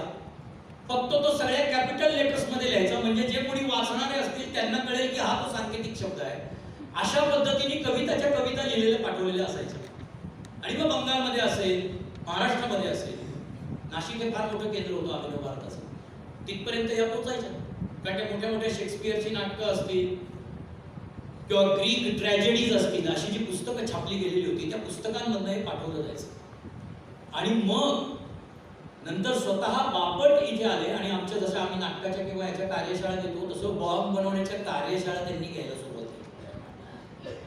सगळं सावरकरांच्या प्रेरणेने. मुळात ही दिशाच सावरकरांनी दिली होती की माणसं तयार करणं गरजेचं आहे. आणि त्यामुळे नंतर जे जे क्रांतिकारी घडलं त्याची कुठनं ना कुठनं तरी लिंक ही अभिनव भारत आणि सावरकरांची जोडली जायची, बाबारावांशी जोडली जायची. म्हणजे बाबाराव सावरकरांचं कधी कधी असं होतं ना की सूर्याच्या तेजापुढे दुसराही एक तारा असतो जो प्रकाशमान होत असतो, पण आपलं लक्ष त्याच्याकडे जातं. बाबारावांच्या बाबतीत नेहमीच आपण फक्त सहानुभूतीपूर्वक विचारतो, पण खरोखरी बाबारावांचं क्रांती कार्य हे तेवढंच महत्वाचं होतं आणि मोठं होतं हे लक्षात ठेवा. म्हणजे मी असं म्हणेन, म्हणजे स्टेटमेंट आहे की सावरकरांच्या पेक्षा कितीतरी जास्त हाल अपेष्टा या बाबारावांना भोगाव्या लागलेल्या आहेत. ज्यावेळेला बाबारावांना इथे अटक झाली आणि जॅक्सन वधाचे सूत्रधार तुमचे बंधूच होते हे त्यांना उठवून घ्यायचं होतं, त्यावेळेला पहिल्यांदा इलेक्ट्रिक शॉक्स 3rd डिग्रीमध्ये, पोलिसांच्या 3rd डिग्रीमध्ये पहिल्यांदा इलेक्ट्रिक शॉक्स देण्याचे जे काही प्रयोग झाले त्यातले जे काही कैदी होते त्यातले महत्वाचे कैदी बाबाराव सावरकर. बरं, इलेक्ट्रिक शॉक म्हणजे हिंदी सिनेमात दाखवतात तसे नसतात, इथं काहीतरी लावलं तर असा आवाज होतो आणि मग तो असा असा हालतो, तसं नाही. 4 बोटात अंगठ्या घालाव्यात त्याप्रमाणे 4 रिंग्स असतात, त्या 8ही बोटात घातल्या जातात आणि एक यंत्र असतं, जनित्रासारखं यंत्र असतं, त्याच्या हँडल हळूहळू फिरवायला लागतात, इलेक्ट्रिसिटी जनरेट होते आणि हळूहळू शॉक बसायला लागतात. आणि मग जसजसा त्याचा स्पीड वाढतो तसतसं अक्षरशः खुर्चीवरनं उडावं एवढे इलेक्ट्रिक शॉक बसतात आणि खाली पडलं जातं. असे शॉक्स बाबारावांना दिले. अशा पद्धतीने 3rd डिग्री बाबारावांवर ज्या वेळेला सावरकर फ्रान्समध्ये होते त्यावेळेला इथे दिले गेले. सतत झडत्या होत होत्या. येसू वहिनींचं काम, आपल्याला येसू वहिनी या फक्त आईप्रमाणे किंवा सावरकरांना मैत्रिणीप्रमाणे सोबत करायच्या, त्यांचे विचार ऐकायच्या, त्यांच्याबरोबर काही गोष्टी शेअर करायच्या, एवढंच माहिती आहे. येसू वहिनी या इतक्या प्रखर क्रांतिकारी होत्या. कल्पना करा बरोबर, केव्हाही घरावर धाड पडायची. म्हणजे बाबारावांना अटक केल्यानंतर किमान 10 ते 15 वेळा पोलीस न कळवता, आता तर काय चॅनल बिनल आहेत, कुणाला नुसतं पोलीस चौकीत बोलवलेलं असेल तरी दिवसभर ते आपल्याला वाजवत असतात आणि मग तेच सांगतात नाही आम्ही त्यांच्या घरी जाणार. तर तसं नाही, कुठल्याही क्षणी कधीही दार उघडून पोलीस घरात घुसत असत. एक चिटोरा तरी सावरकरांनी लिहिलेला किंवा आक्षेपार्ह एक वस्तू त्यावेळेला घरात सापडली नाही. सावरकरांच्या घरात क्रांतिकार्याचा शनिवारवाडा असल्यासारखंच होतं त्यांचं घर नाशिकमध्ये. अशा घरामध्ये काही न सापडो, हे केवढं मोठं कार्य येसू वहिनींचं आहे की कळायचंच नाही. किंवा सावरकरांचे अतिशय गुप्त संदेश फ्रान्समधनं, पॅरिसमधनं, लंडनमधनं पाठवलेले हे बिन बोबाट, म्हणजे बाबांनाही काही वेळेला कळायचं नाही, नारायणरावांनाही कळायचं नाही, धाकट्या बंधूंना बिन बोबाट त्या व्यक्तीपर्यंत नेण्याचं काम येसू वहिनी करत होत्या. हे कशामुळे झालं, कुठल्या प्रेरणेमुळे झालं? सावरकरांच्या मनामध्ये जी ज्योत जळत होती, तुझं साठी मरण ते जनन, तुझं वीण जनन ते मरण, त्याच वातीने दुसरी वात पेटली होती, तिसरी पेटली होती, चौथी पेटली होती, शेकडो पेटल्या होत्या आणि तदनंतर हजारो पेटल्या होत्या. लक्षात हे काम सावरकरांनी केलेलं होतं. सेल्युलर जेल मधलं आपल्याला फक्त आपण काय म्हणतो पोलू, तर पोलूची शिक्षा म्हणजे सावरकरांनी जन्मठेपेत लिहून ठेवले. आपल्याला असं वाटतं की त्यांचा जो एक डायलॉग आहे बारीचा आणि त्यांचा की 14 दिवस तुम्हाला कोलू देवला आहे, तर ते 14 दिवस एका वेळेला अशी शिक्षा दर 3 महिन्यात व्हायची हे लक्षात ठेवा. सावरकरांनी असं लिहून ठेवलं की तेच तेच पुन्हा लिहून त्याचा कंटाळा यावयास नको यासाठी मी फक्त एका वेळेच वर्णन करतोय, कारण कोलू तसाच पिसला जाणार होता, तेल तसंच करणार होतं, तेच तेच मी पुन्हा का लिहू. त्यांनी केलेलं वर्णन किती भयंकर आहे की त्या कोलूच्या दांड्यामधून जो कर कर आवाज येत असायचा तसा कर्कराट आमच्या अस्थिंमधून आमच्या हाडांमधून येत असायचा.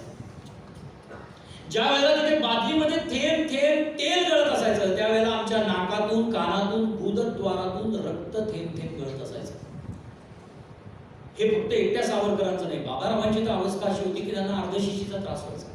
सकाळी 7 वाजल्यापासून कोलूला झोपलेलं असायचं. जसं सूर्य चढत जायचा अंदमान समुद्राच्या टापूमधलं ते बेट काय उकाडा असेल मरणाचा याचा विचार करा. आजूबाजूला सगळा त्या नारळाच्या करवंटीचा आणि याचा कीस पडलेला असायचा, ते सगळ्या अंगाला लागलेलं असायचं. त्या अर्धशिशीचा त्रास तापत जायचा सुरू व्हायचा. त्या वेदना कमी व्हाव्या म्हणून शिपायांची नजर चुकवून बाबाराव भिंतीवरती दणादणा डोकं आपटून ते जास्त दुखू देत बाहेरून आतून ज्या वेदना होत आहेत त्या अशा पद्धतीने स्वतःला जखमा करून घ्यायचे. अक्षरशः गुरापेक्षा सुद्धा वाईट अवस्थेत त्यावेळेला या दोन्ही बंधूंना ठेवलं होतं, कारण मानसिक दृष्ट्या हे खचलेच पाहिजे. पहिल्यांदा पराभूत झाले ते इंग्रज झाले आणि तदनंतर पराभूत झाले ते एतद्देशीय इंग्रज झाले, की मनाने खचणारा हा माणूस नाही. म्हणजे अर्धशिशीच्या त्रासाबरोबर त्यावेळेला त्यांना आव सुद्धा लागला बाबांनी आणि सावरकरांनी एक जन्मटेकमध्ये लिहिलेलं आहे, उभ्या उभ्या रेच करावे लागायचे. एखादा बैल किंवा गाय जशी चालता चालता करते तशा पद्धतीने तो कोलू पिसता पिसता उभ्या उभ्या रेच करावे लागायचे, काय थांबायचं नाही. तशा गाणीत काम करत राहायचं आणि शिवाय अपमान सहन करायचं. का? त्यांचं मानसिक खच्चीकरण व्हावं आणि दोन्ही सावरकर बंधू इथे एक तर वेडे व्हावे किंवा उल्हासकर दत्त सारखी त्यांनी आत्महत्या करावी असा विचार सावरकरांना बाबारावांची अवस्था कळल्यानंतर एकदा आला होता. की संपून टाकले की बाबाच म्हणतो काय आता मी इथं पुढे काय करणार. गळ्यामध्ये सतत भीती वाटावी अशा पद्धतीने 50 वर्षाचा शिक्षेचा बिल्ला लटकवलेला असायचा. सायकोलॉजिकल इफेक्ट्स काय असतात त्याचा विचार करा बरं तुम्ही.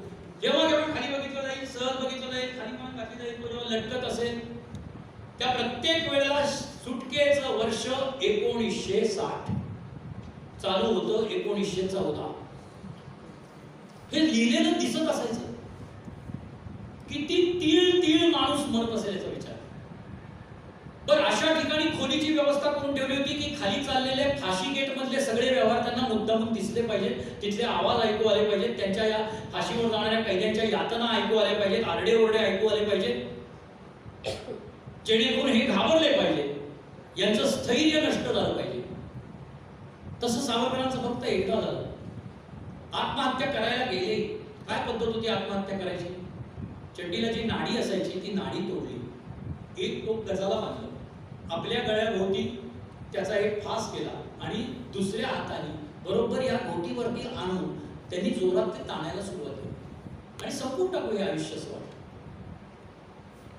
त्यांच्या सुदैवाने एक मनात विचार असा त्यांच्या म्हणजे सावरकरांच्या नाही, बाबारावांच्या सावरकरांच्या अनुयायांच्या, की आपण बाबारावांना किमान एक बोटभर चिठ्ठी लिहू आणि त्यांचं सांत्वन करू. पण आदल्याच दिवशी संध्याकाळी ते दोघं एकमेकांना पहिल्यांदा भेटले सेल्युलर जेलमध्ये गेल्यानंतर 6 महिन्यांनी.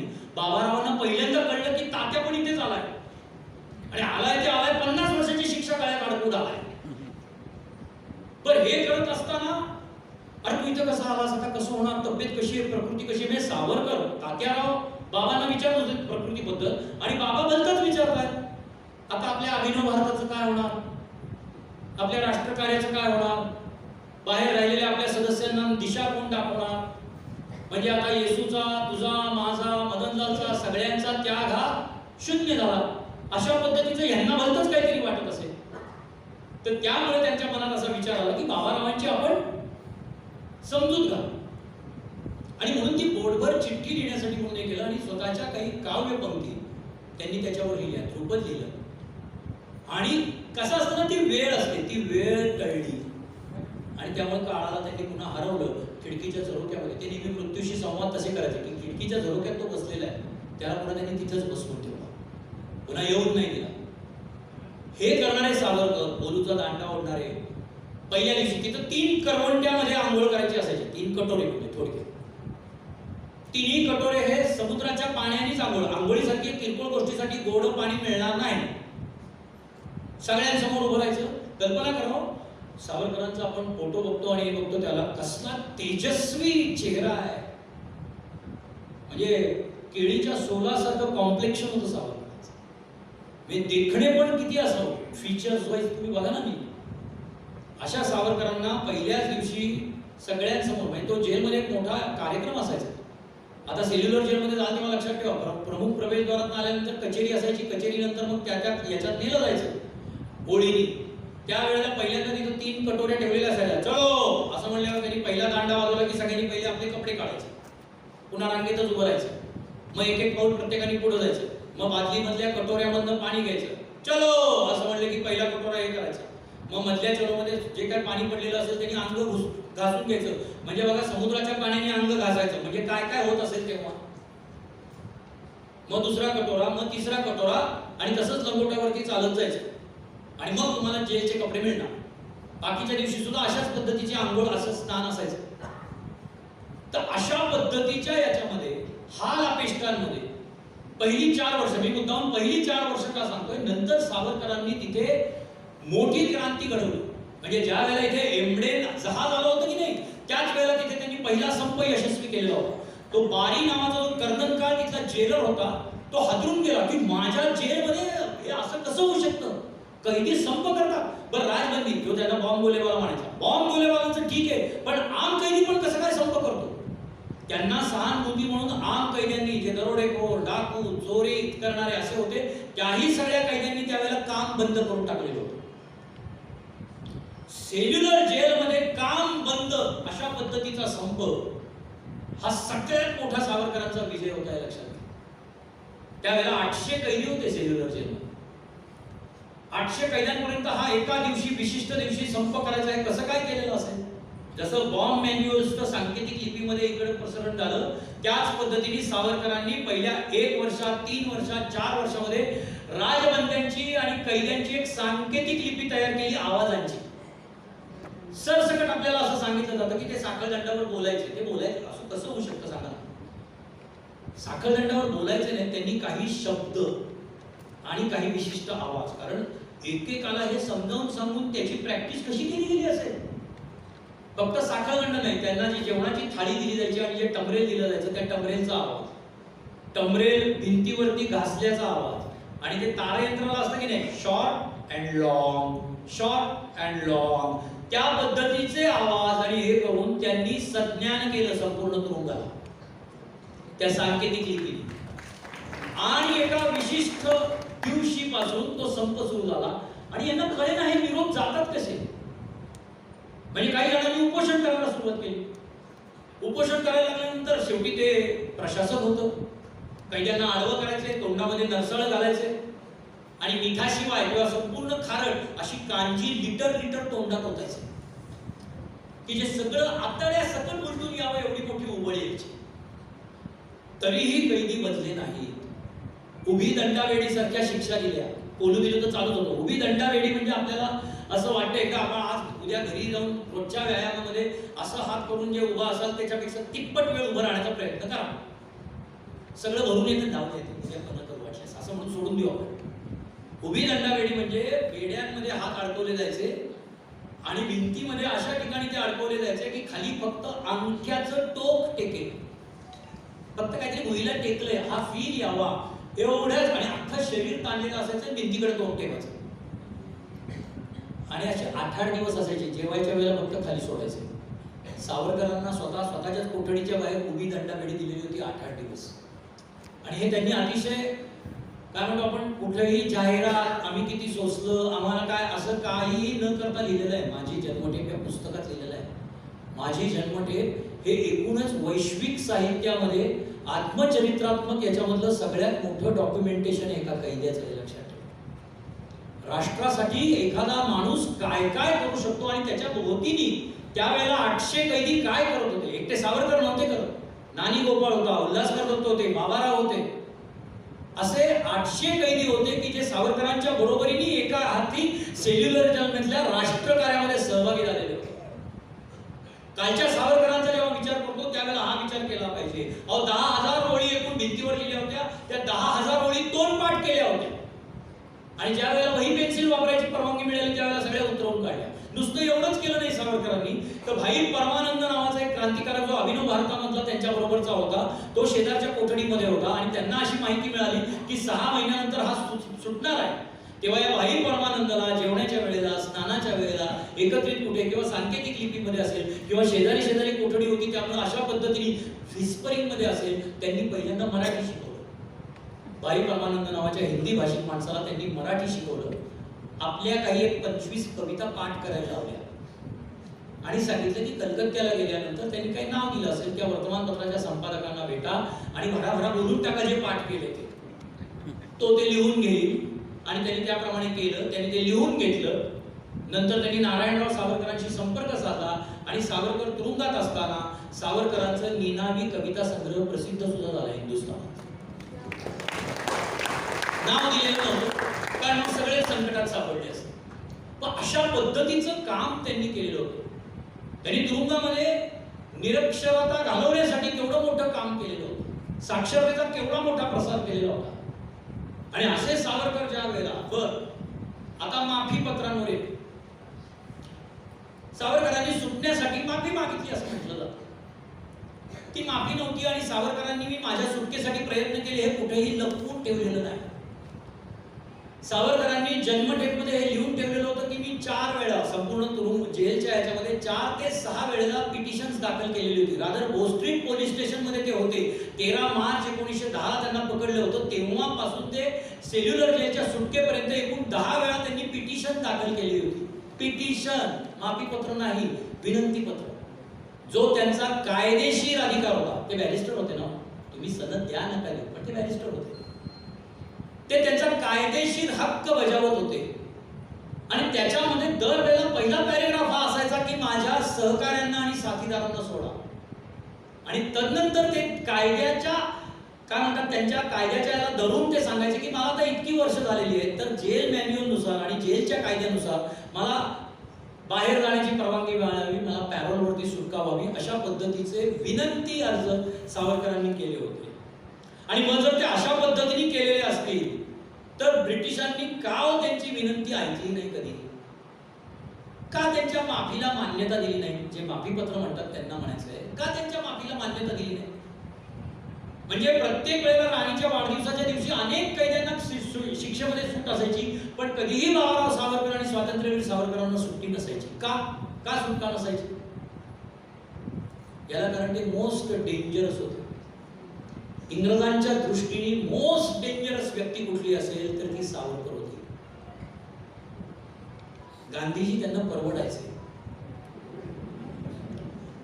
कारण गांधीजी एक अहिंसक आंदोलन चालवत होते.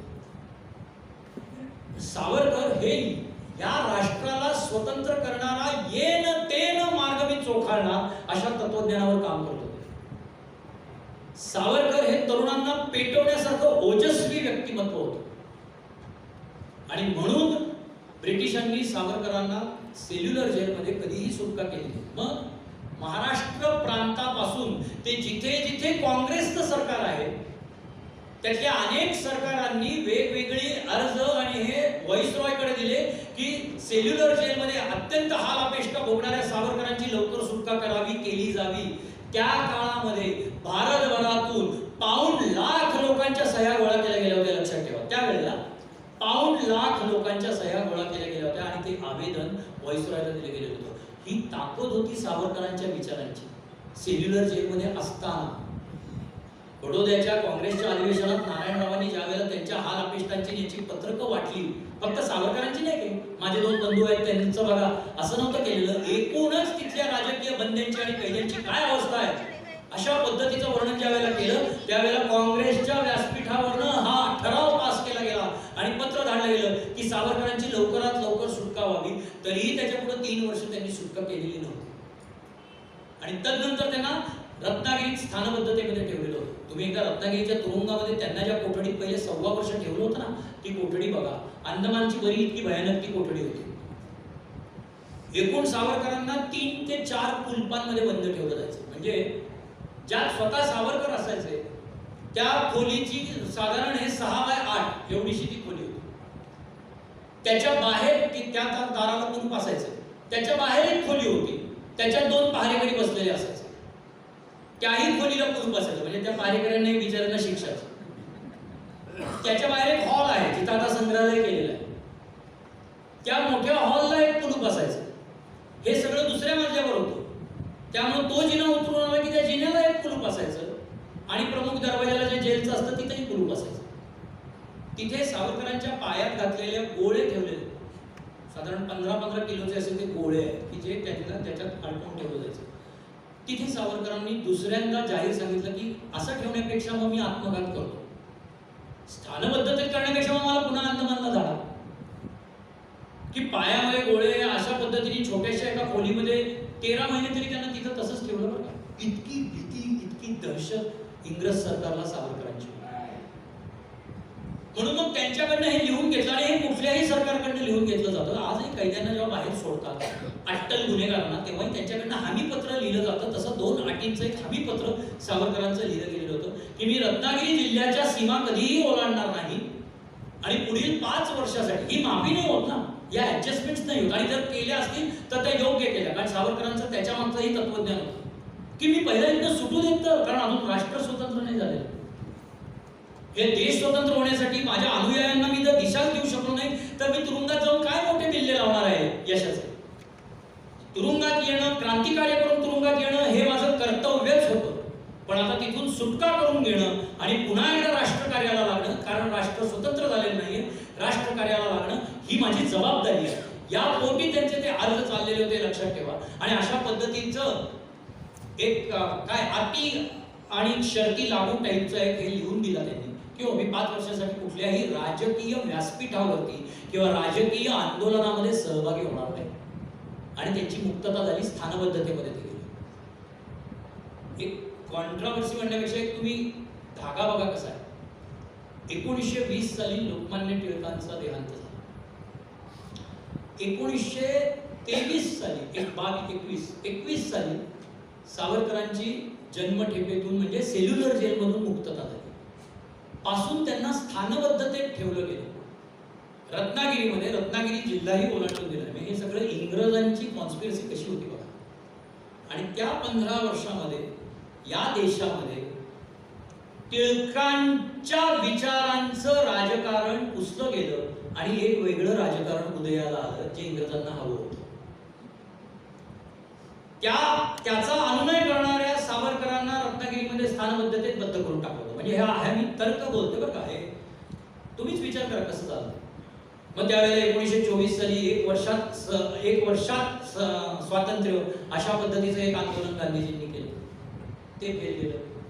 त्याच्यानंतर असहकार चळवळ गांधीजींनी हे केली, ती फारशी यशस्वी झाली नाही. पण दुसरा कुठलाही राजकीय प्रवाह त्यावेळेला एस्टॅब्लिश होऊ शकला नाही, कारण ती शक्ती आणि ताकद असलेला प्रवाह त्यांनी रत्नागिरी जिल्ह्यामध्ये बद्ध करून टाकला होता. त्यांना त्याच्या बाहेर येताच येत नव्हतं. पण तरीही तिथे त्यांनी संपूर्ण देश दिपून जाईल अशा पद्धतीचं सामाजिक कार्य केलं की जे आज तागायत आदर्शवत आहे. त्यांनी केलेलं अस्पृश्यता निवारणाचं कार्य, त्यांनी केलेलं अस्पृश्य साक्षरतेचं कार्य आणि प्रत्यक्ष कार्य, भाषण नाही, कुठलंही एक उगीच नाव नाही गेलं, हरिजन वगैरे असं काही. प्रत्येकाच्या घरात जायचे. रोज सकाळी उठून सावरकर अस्पृश्य वस्तीमध्ये जायचे, प्रत्येकाच्या झोपडीत जायचे, आरोग्यविषयक चर्चा करायचे. इथे विज्ञानाची कास येते. आरोग्यविषयक चर्चा करायचे, शिक्षण विषयक चर्चा करायचे. जे सवर्ण शिक्षक आपल्या वर्गामध्ये अस्पृश्यांना बसून द्यायचे नाहीत अशांशी डिबेट करायचे, अशा शाळांच्या अधिकाऱ्यांबरोबर डिबेट करायचे. नवे कलेक्टर बरोबर सुद्धा त्यांनी डिबेट केलेला आहे की अरे ज्यांच्या घरी कुत्री, मांजरी आणि गाई गुरं आहेत त्याला स्पर्श करायला यांना काही वाटत नाही आणि माणसाला स्पर्श करायचं कसं काय बंदी असते. कुठला असा धर्म आहे जो माणसाला स्पर्श करायला बंदी करतो. अशा पद्धतीने त्यांनी धर्माच्या कक्षांना तडे द्यायला सुरुवात केली. क्रांतिकार्य हे फक्त उठली बंदूक घेतला आणि कुणाला तरी मारलं आणि काय केलं असं नाहीये. क्रांतिकार्य सामाजिक लेवलला सुद्धा केलं, ज्याचं मूर्तिमंत उदाहरण आज आहे ते म्हणजे पतित पावन मंदिर. वाल्मिकी समाजातल्या एकाला तिथे प्रमुख पुरोहित म्हणून नेमलं गेलं, लक्षात ठेवा. आणि सर्वांना तिथे मुक्त प्रवेश असायचा.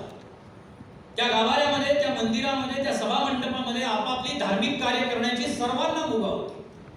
त्याचबरोबर रत्नागिरी जिल्ह्यातलं विठ्ठल मंदिर असेल, राम मंदिर असेल, अशा मंदिरांमध्ये प्रवेश, आणि त्या प्रवेशासाठी स्वतः भजनं रचलेली आहे. तुम्ही आम्ही हिंदू सकल बंधू बंधू सारखी ती भजनं गात सावरकर स्वतः त्या समूहाबरोबर जायचे आणि मंदिर प्रवेश करायचे आणि मंदिरावरती येण्याच्या इथे बंदी घालणाऱ्या प्रत्येकाला ते समजावून सांगायचं. मग तिथे म्हणजे काही वेळेला त्यांचं विज्ञान पटतं की अरे तुम्ही तशा अर्थी एका पशुची तुम्ही देवता मानता, पण त्या पशुचं मूत्र सुद्धा तुम्ही पवित्र म्हणून प्राशन करता आणि एका विद्यार्थ्याला स्पर्श करत नाही, त्याला उन्हामध्ये बसवता अभ्यासासाठी आणि बाकीच्यांनी इथं सावलीमध्ये बसायचं, ते उन्हात बसणार. अशा पद्धतीची उदाहरणं देत जे असे विचार मानतील अशा पद्धतीने त्यांनी मोठी क्रांती त्यावेळेला घडवली. डॉक्टर बाबासाहेब आंबेडकरांनी 14 तळ्याचं आंदोलन जेव्हा यशस्वी केलं त्यावेळेला संपूर्ण हिंदुस्थान मधल्या राजकीय नेत्यांमधले सावरकर हे पहिले आणि एकमेव नेते असे होते की त्यांनी जाहीर अभिनंदन केलेलं होतं बाबासाहेबांचं. जाहीर अभिनंदन की होय अशा पद्धतीने काम हो, किंवा त्यांचा पूर्ण पाठिंबा मंदिर प्रवेशाचे जे जे आंदोलन डॉक्टर बाबासाहेब आंबेडकर करायचे त्यासाठी केला जायचा. सावरकरांचा हा काल आज विचारातच घेतला जात नाही. तो घेतला गेला पाहिजे, तो आपण बोलला पाहिजे.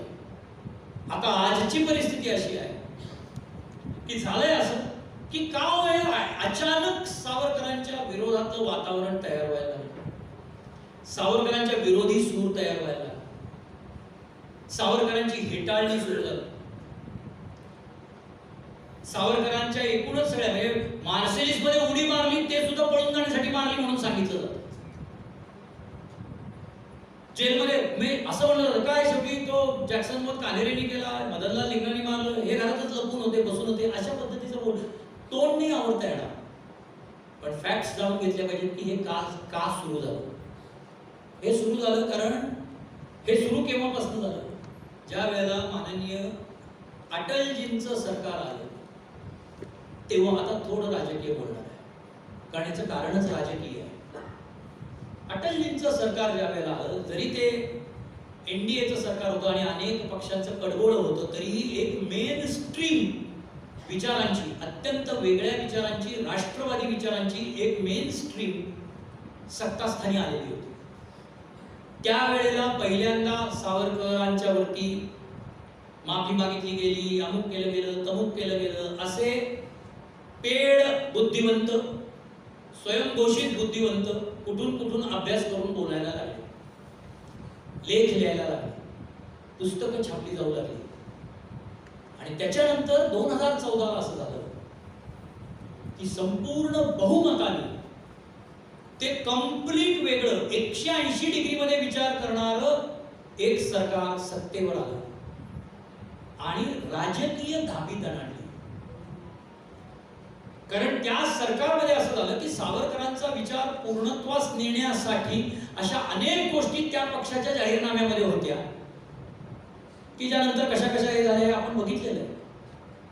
आणि त्यांच्या दृष्टीने हे धोकादायक होतं. म्हणून यांच्या मूळ आदर्शाला बरं काय झाली गंमत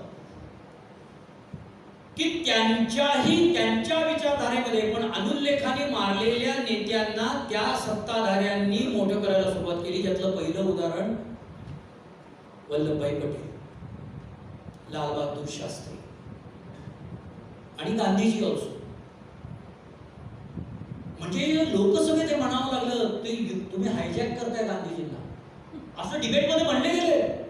सावरकर आपके है, गांधीजी हमारे. अरे असं कसं होऊ शकतं. हा विचार तिथनं सुरू झाला. हा आजची लढाई आहे जी तुम्हाला आम्हाला लढायची आहे. आणि ती द्वेषाने म्हणजे हमरीतुमरीवर विचारांनी लढावी. तुम्ही जरूर मांडा, आम्ही त्याच्या पुढे मोठी सावरकर नावाची रेत काढतो. तुम्ही छोट्या छोट्या मांडा, आम्ही त्याच्या पुढे सावरकर नावाची मोठी रेत मारतो. त्याच्यासाठी सावरकरांचा अभ्यास अशा पद्धतीने डिबेट करण्यासाठी केला जावा असं मला वाटतं. आज ज्या वेळेला असे हजारो जण येते, जसं मी म्हणतो ना की आता मी हे म्हणायला सुरुवात केली म्हणजे मी सांगायला सुरुवात केली. माझ्या आधीच्या पिढीचे साधारण जे होते किंवा अगदी माझ्या नाही, माझ्या आधी एक 10 वर्ष जे जन्माला आले असं आपण म्हणूया, आता साधारण 60त असतील ते, आणि त्याच्या आधीपासूनच की ती माणसं सावरकरांवर एकूणच जरा अन्याय झाला आयुष्यभर. काय त्यांचं व्यक्ती, काय त्यांच्या नशिबात होतं, काय त्यांच्या पत्रिकेत होतं. अहो जे हे काही ते कधी मानलेच नाही, तुम्ही का मानता? सावरकर कधी असं पत्रिका मानणारे नव्हते, ते त्यांच्या पद्धतीने लढत राहिले आणि काहीही सावरकरांवर अन्याय झाला नाहीये. कारण आज इथं एवढी सगळी माणसं गेले तास दीड तास सावरकर नावाचे विचार ऐकण्यासाठी बसलेले आहेत. हा सावरकरांचा विजय आहे ना हो. त्यांच्या अयशस्वी कसे मानतो आपण? सावरकर यशस्वीच आहे, फक्त ते रोपटं वडाचं हळूहळू वाढत होतं, ते आता झाड झालेलं आहे आणि आता ते वृक्ष व्हायला लागणार आहे. सो त्या झाडामध्ये आपणही काही जण असं आपण होय मी सावरकर असं आता म्हटलं पाहिजे. टोपे घालायची गरज नाही, पण होय मी सावरकर हे मनात ठेवलं माणसापासून. आणि ते फक्त सावरकर जयंती आणि पुण्यतिथीच्या दिवशी नाही, तर हर रोज सावरकरांची आठवण देण्यासाठी मनामध्ये हे उठताना, जसं आपण कुठल्या तरी आपल्या देवाचं, इप्सित देवाचं, कुलदेवतेचं नाव घेऊन किंवा कराग्रे वसते लक्ष्मी वगैरे काही म्हणून उठत असतील, तसं एकदा ठाम आंघोळ करताना विचार होय मी सावरकर. आणि होणारी प्रत्येक बदनामी ही माझी आहे, त्याला मला उत्तर द्यायचंय. त्या बदनामीला उत्तर देण्यात वेळ घालवायचा नाहीये, सावरकर विविध ठिकाणी मांडण्यात मला उत्तर देण्यात वेळ घालवायचा. सावरकर लोकांना कळायला तर लागू देत, मग ते शाळांमध्ये असतील, महाविद्यालयामध्ये असतील, अशा व्याख्यानांच्या माध्यमातून असतील, जाहीर सभांमधून असतील, की सावरकर मांडले गेले पाहिजे, सावरकर कळले पाहिजे. सावरकर कोणाला कळलेच नाही, तो ही रडगाणी नको गायला. स्फूर्तिगान गाऊयात, कारण ती जयदेव जयदेव जय शिवराय आरती आम्ही म्हणतो ना, ती सावरकरांनी रचलेली. तुम्ही जे काही रेकॉर्ड वाजवता ना, हे हिंदू सिंह प्रभू शिवाजी राजा, ती सावरकरांनी रचलेली. देश काय असतो, देश म्हणजे काय आणि हिंदुत्व म्हणजे काय, उद्याच्या सावरकरांमध्ये आपल्याला आता हा विचार घेऊन जायचा आहे. उद्याचे सावरकर काय आहे, तर त्यांच्यासारखा फॅन्टॅस्टिक हिंदुत्वाचा विचारच मांडला गेलेला नाहीये, जो आज मांडायला सुरुवात झालेली आहे. माननीय सरसंघचालक ज्या वेळेला असं म्हणतात की तुम्ही डीएनए तपासा, मुसलमानांचा आमचा डीएनए एक असेल, त्याच्या मागे विचार सावरकरांच्या हिंदुत्वाचा आहे. सावरकरांनी काय म्हणलंय, असे सिंधू नदीपासून सिंधू सागरापर्यंत या भूमीला पितृभूमी, आणि आता आपण म्हणू मातृभूमी, त्यांनी पितृभूमी म्हणलंय. या भूमीला पितृभूमी मातृभूमी मानणारे या भूमीवरचे सर्व हिंदू आहेत. ते भले 5 वेळा नमाज पढत असतील, ते भले कुठल्या तरी चर्चमध्ये दर प्रार्थनेला जात असतील, गुरुद्वारामध्ये मत्था टेकत असतील, काहीही करत असतील, तरीही ते हिंदू आहेत. कारण ते भारतीयत्वाच्या जगण्याच्या पद्धतीने जगतात. हिंदू ही जगण्याची पद्धत आहे. तो कुठला पोथी, एक देव, एक पूजा, एक आरती, एक भजन मानणारा धर्म नव्हे, हे सावरकरांनी मांडलेलं होतं. आणि आता उद्याच्या सावरकरांसाठी, उद्याचे सावरकर नेण्यासाठी, उद्यापर्यंत ते पोहोचवण्यासाठी, उद्याच्या पिढ्यांसाठी, उद्याच्या पिढ्यांना हिंदुत्व सांगण्यासाठी, हिंदुत्व आचरण्यासाठी सावरकरांचा हा सगळ्यात मोलाचा विचार हा लोकांपर्यंत पोहोचवला पाहिजे. आणि त्याच्यासारखा दुसरा विचार नाही असं मला स्वतःला वाटतं. आणि हे नक्की आहे की त्यांनी तेच सांगितलेलं आहे की का आपण केवढा मोठा कशावरती राजकीय, सामाजिक, सांस्कृतिक विचार आहे की त्यांनी सगळे कप्पेच नष्ट करून टाकले, त्यांनी सगळ्या घातलेल्या भिंतीच नष्ट करून टाकल्या. त्यांनी हिंदू धर्माचं एक फार मोठं व्यापक कटाला व्यापक चित्राचं उत्तर दिलं की हे व्यापक चित्र आहे की तुम्ही या देशात राहता ना, तुम्ही या देशाला मातृभूमी मानता ना, म्हणजे तुम्ही हिंदू का मानतोय आपण धर्मावर. दुसरे वाद असू शकतात, लोकशाही आहे, मतभेद विचारभेद असू शकतात, परंतु धर्मावरनं जे काय आत्ता चालू आहे ते न होता, ते न करता सावरकरांचा हा विचार, उद्याचे सावरकर काय असतील, एक तर ते विज्ञान निष्ठित असतील, विज्ञान हा परमेश्वर असेल सावरकरांच्या दृष्टीने विचार केला तर. आणि आज आपण ते बघतोच आहोत डिजिटल माध्यमांनी आणि कोरोना काळानंतर आपण अशा पद्धतीने अशा एका वळणावर आता येऊन थांबलेलो आहोत की आता विज्ञान तुम्हाला स्वीकारावंच लागणार. वैज्ञानिक क्रांती वैचारिक क्रांतीच्या बरोबरीने संपर्क क्रांती जी विज्ञानाधिष्ठित आहे ही तुम्हाला आता स्वीकारावीच लागणार आहे. आम्हाला नाही माहिती मोबाईल जमत, एटीएम मध्ये मला नाही बाबा जाता येत, भीतीच वाटते बाबा मला ते पिन टाकायची, येतही नाही, या आता हे सगळं विसरावं लागणार आहे आपल्याला, हेच करावं लागणार. सावरकरांच्या विज्ञानवाद की अरे तुम्ही ते ऍक्सेप्ट करा, तो भौतिकवाद ऍक्सेप्ट करा, उद्याचे सावरकर ते आहे. आणि म्हणूनच सावरकरांनी ही जी टॅगलाईन आपल्याला दिली आहे, व्हॉट इज हिंदुत्व, असिंधू सिंधू या भूमीमध्ये स्वतःला या राष्ट्राचा पुत्र मानतात ते सर्व स्त्री पुरुष आणि आता म्हणणं पाहिजे किन्नर सर्वजण हे हिंदुत्व आचरणारे हिंदूच आहे, हिंदू जीवन पद्धती आचरणारे आहे. हा विचार उद्याच्या सावरकरांसाठी, उद्याच्या सावरकरांचा हा विचार आपण पोहोचवला तर आपण त्या वटवृक्षाची एक अत्यंत खंबीर मातृभूमीत रुजलेली पारंबी नक्की होऊ असा विश्वास मी तुम्हाला देतो आणि या विचारावरती माझं बोलणं थांबवतो. धन्यवाद.